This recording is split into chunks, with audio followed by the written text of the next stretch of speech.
poucas palavras. Um olhar sobre o mundo, a vida e a sociedade, à luz da Palavra de Deus, com Augustus Nicodemos. Olá, você que nos acompanha, com certeza com muita saudade, e nós também de vocês. Está aqui começando mais um programa Em Poucas Palavras, programa inédito, 6ª temporada. E recomeçando aqui, estou eu, Nadson Matias, comigo nosso comentarista, pastor Augustus Nicodemos. Bem-vindo, pastor. Muito obrigado, Nadson. Olá, querido ouvinte, nossa saudação para você. Estamos de volta aqui com o nosso programa, depois de um período meio que de pausa, não é? Por conta das férias e outras contingências, né? Mas, graças a Deus, estamos de volta aqui e agora com muita disposição. Vamos em frente, tem muitos programas aí para serem gravados e serem ouvidos e aproveitados por vocês.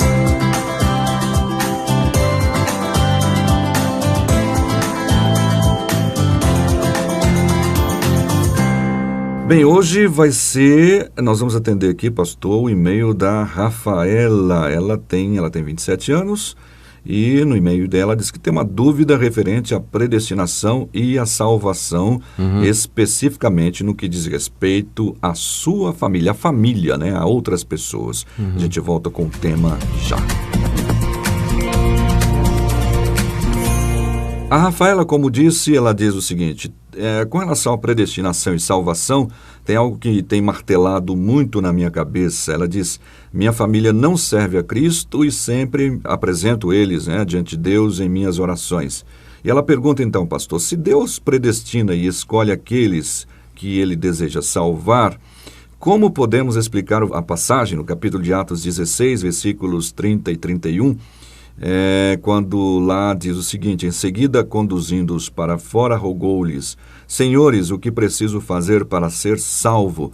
Eles prontamente lhe afirmaram: crê no Senhor Jesus e assim será salvo tu e a tua casa.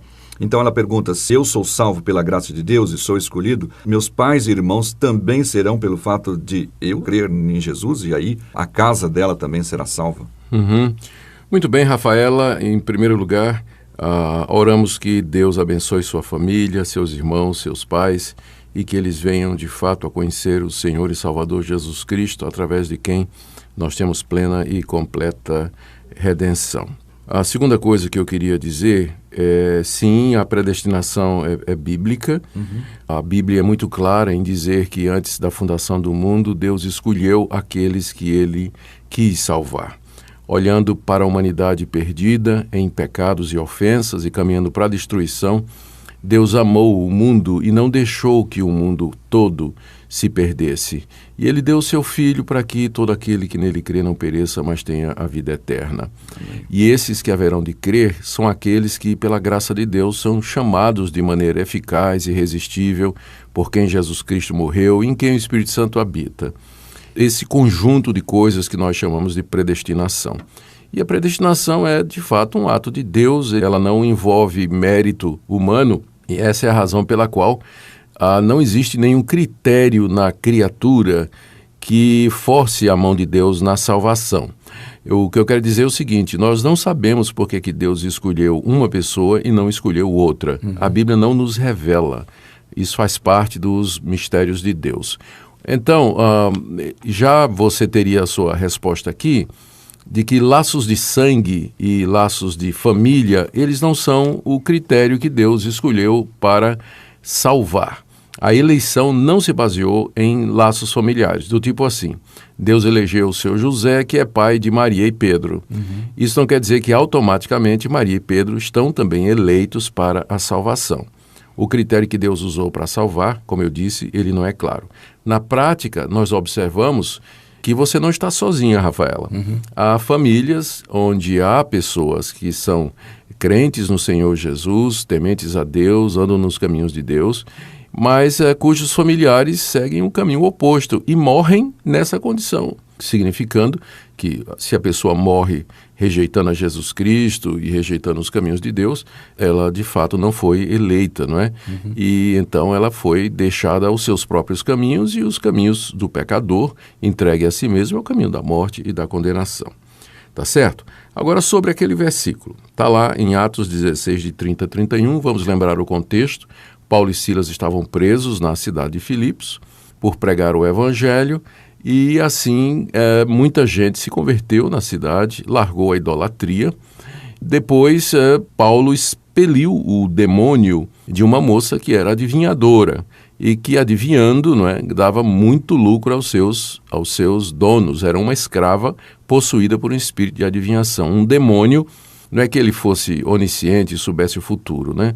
Mas que com a esperteza e a malícia com a qual os demônios iludiam as pessoas, né, convencia as pessoas de que estava adivinhando o futuro, ou, enfim, revelando o futuro. E aquela moça era muito procurada, uma espécie de cartomante, profetisa pagã, né, alguma coisa assim.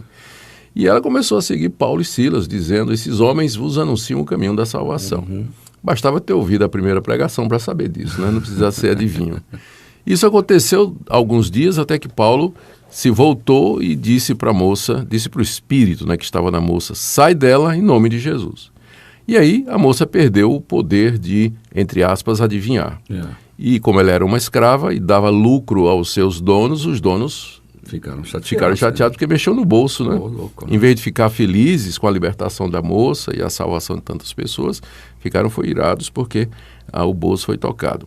Denunciaram Paulo e Silas, as autoridades deram atenção, surraram Paulo e Silas em praça pública e os jogaram na prisão. E Paulo e Silas ali, presos por conta do evangelho, eles começaram a louvar a Deus, cantar até altas horas da noite, não é? Todos os presos estavam escutando, né? E de repente Deus manda um terremoto que abala os alicerces da cadeia e as portas se abrem. E o carcereiro, o responsável pela prisão, que respondia com a vida por aquelas pessoas, ou seja, se elas fugissem, ele seria morto. E ele que estava lá e que tinha ouvido claramente tudo o que Paulo e Silas estavam dizendo, né, cantando, orando e louvando a Deus. Então ele ali entendeu que o Deus de Paulo e Silas era, na verdade, o Deus verdadeiro e que aquela salvação que eles vinham proclamando e que até o espírito imundo tinha reconhecido, era realmente a salvação dos pecados e era o caminho para Deus. Então ele tira Paulo e Silas da prisão, né, lá do cárcere, se ajoelha e pergunta para eles o que ele faz então para ser salvo, aquela salvação que estava sendo falada ali. Exato. Naquela época, Rafaela, geralmente a religião do pai era a religião de toda a família. Era assim que funcionava. É que a gente às vezes lê a Bíblia com os olhos da nossa civilização ocidental moderna, onde existe a liberdade religiosa, a liberdade de expressão. As pessoas têm a liberdade de crer no que elas quiserem. Eu não sou obrigado a seguir a religião de meu pai, a religião da minha mãe, a tradição da minha família. Eu sou livre para fazer o que eu quiser. Então, isso é uma característica da civilização ocidental moderna, onde nós vivemos. Naquela época, você tem que lembrar, o que nós estamos vendo aqui é um relato acontecido numa sociedade oriental, patriarcal, orientada para o pai de família, que era senhor absoluto da sua casa. Então, a conversão de um pai de família implicava na conversão da família. Quer tenha sido sincera, né, no coração ou não, mas se o pai resolvesse se tornar cristão, a família toda todo mundo tinha que mudava e seguia a religião do pai. Então, tem isso aqui. Então, a gente primeiro tem que entender que essa palavra que Paulo deu ao carcereiro, ela foi dada dentro daquela cultura. Crê no Senhor Jesus e serás salvo tu e tua casa. Por quê? Porque a casa do carcereiro, sendo ele o pai da família, né, agora teria a orientação cristã do pai, não é? Que determinaria, não é? Eu agora creio no Senhor Jesus como Senhor e Salvador. Nós vamos participar aqui da igreja de Filipos, né? Que já tinha Lídia, né? Isso, que antes se converteu, já vi um grupo lá, e nós vamos nos reunir com eles. Esse agora é o nosso Deus, Ele é o Deus verdadeiro, o Senhor Jesus é o Senhor e Salvador, e vocês todos vão ouvir essa instrução. Então, as chances da esposa dele se converter e dos filhos se converter era muito grande. Não é? Então, essa palavra de Paulo tem que ser lida à luz disso. Desse contexto. Fica difícil você pegar essa palavra de Paulo dada para aquele chefe de família. Por exemplo, no seu caso, você não é a chefa da sua família. Você está falando aqui dos seus irmãos e dos seus pais. Não é? Então, não seria uma promessa diretamente para você. Mas aquela promessa foi dirigida por um pai de família num contexto em que os membros da família seguiam a orientação do pai. Tem isso. A outra coisa é que, geralmente, esse ponto é verdade. Até hoje, quando um pai de família hoje se converte, né, ele acaba influenciando a esposa, não demora muito, a esposa vem, e os filhos são levados à igreja, crescem ouvindo o evangelho, e eles vão acabar crendo também. Há exceções para isso, né? Sempre há exceções, infelizmente, mas o geral é o que acontece. Então, aquela promessa que Paulo fez ao carcereiro é uma promessa que é baseada no que normalmente acontecia naquela época e que é bastante provável que também aconteça nos dias de hoje.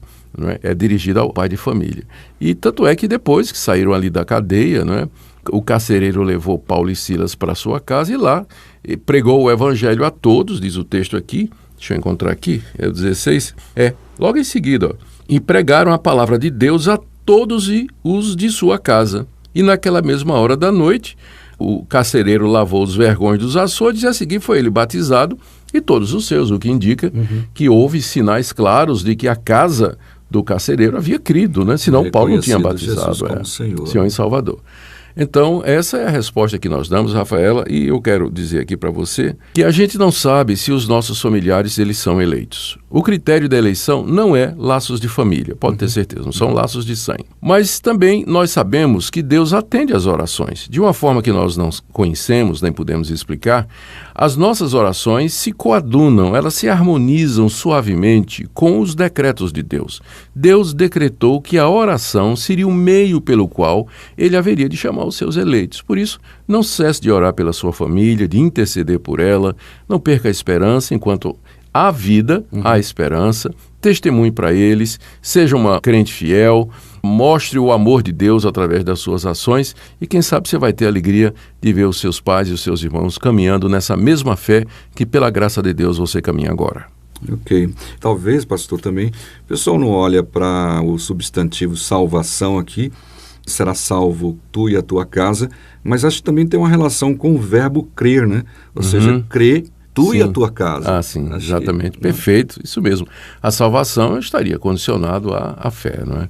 Crê no Senhor Jesus, serás salvo tu e a tua casa, naturalmente, não é? Pressupondo que a casa também que a casa creia, não é? Então, está certo, corretíssima isso, observação, muito preciosa. Ok, obrigado então a nossa querida Rafaela, obrigado pela sua audiência, Rafaela, e a gente fica feliz de poder ter atendido aqui, né, colocado a sua pergunta e o pastor Augustus ter dado o seu comentário. E nós continuamos atentos aos e-mails, muitos e-mails que vêm chegando aqui para nós, pastor. Muito obrigado, querido ouvinte, pela sua audiência. Meu abraço a você, Rafaela, e lembremos todos das palavras de Paulo ao carcereiro: crê no Senhor Jesus e serás salvo, tu e a tua casa. Maravilhosa, irresistível, graça, graça, o céu nos alcançou com abundante graça, graça, graça, que vem de Deus, infinita graça, graça que reprime o mal sobre a terra, graça que nos faz capaz de ver o bem, graça que nos chama a vida plena e eterna, graça que nos traz a paz, graça, graça, o céu nos alcançou com uma abundante graça, graça, graça, que vem de Deus, infinita graça, graça. Em poucas palavras, um olhar sobre o mundo, a vida e a sociedade, à luz da Palavra de Deus. Apresentação, Nadson Matias. Comentário, Augustus Nicodemos. Um programa da Primeira Igreja Presbiteriana de Goiânia, Rua 68, esquina com 71, Centro. Visite o nosso site www.pipg.org. Apoio, Seminário Presbiteriano Brasil Central, Goiânia.